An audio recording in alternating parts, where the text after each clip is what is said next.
एक बार की बात है। एक बार एक अध्यापक एक संपन्न परिवार के शिष्य के साथ कहीं जा रहे थे। तो उस शिष्य को की मात्रा कुछ मजाक सूझी, क्योंकि उसको रास्ते में किसी गरीब मजदूर के जूते दिखाई दिए। उसने अध्यापक से कहा, गुरुजी, अगर हम इन जूतों को छुपा दे तो कितना मजा आएगा। देखते हैं कि मजदूर पर इसका क्या असर पड़ता है।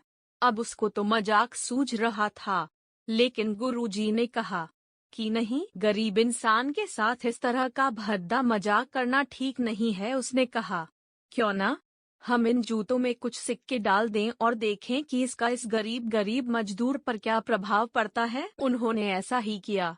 जैसे ही मजदूर अपना काम करके लौटा और उसने एक पाँव अपने जूते में डाला, तो उसको कुछ कठोर सा महसूस हुआ। उसने अंदर हाथ डाला तो उसको कुछ सिक्के दिखाई दिए। वह थोड़ा आश्चर्य में पड़ गया। आसपास किसी को देखा तो कोई भी दिखाई नहीं दिया। वापस उसने दूसरा पैर अपने जूते में डाला और वापस उसको उसमें कुछ सिक्के दिखाई दिए।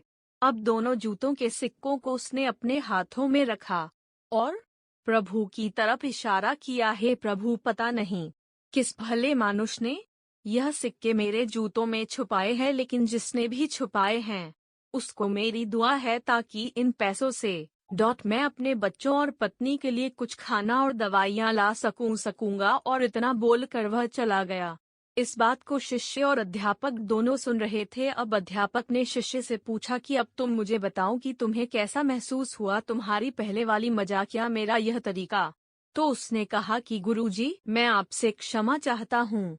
अब मुझे समझ आ गया है कि सच्ची खुशी किस चीज में है। जब हम किसी की मजाक उड़ाते हैं तो हमें कुछ पल का आनंद मिलता है, लेकिन इससे हमें बद्दुआ मिलती है।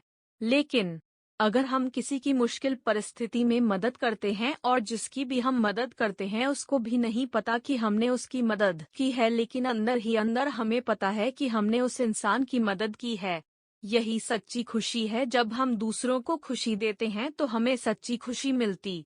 और दान करते रहिए जिसके भी आप काबिल हो। जितना भी आपसे बन पड़े दान करें, लेकिन दान जरूर करें। इसका मतलब यह नहीं है कि आपको कंपलसरी या अनिवार्य रूप से इतने रुपए दान करने ही चाहिए, क्योंकि हर किसी की जरूरत अलग अलग हो सकती है।